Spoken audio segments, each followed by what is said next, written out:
উত্তরবঙ্গের বন্যা পরিস্থিতি সরেজমিনে খতিয়ে দেখতে মুখ্যমন্ত্রী মমতা বন্দ্যোপাধ্যায় আজ সেখানে যান।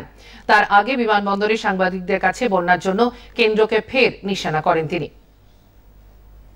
দক্ষিণবঙ্গ ডিভিসির জলে যেমন ভেসেছে, উত্তরবঙ্গে নেপাল থেকে কোশি নদীর জল ছেড়ে দিয়েছে কালকে 5 লাখ কিউসেক টন।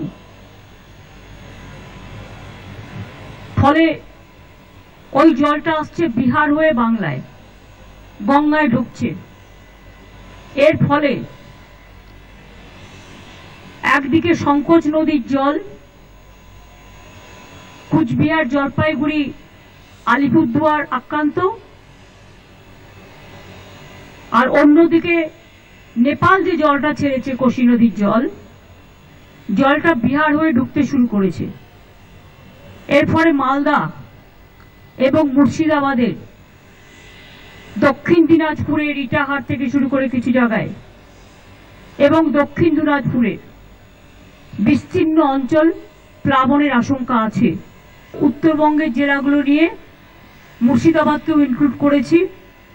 আমার বিকেল 5টায় উত্তরকন্যা থেকে মিটিং আছে।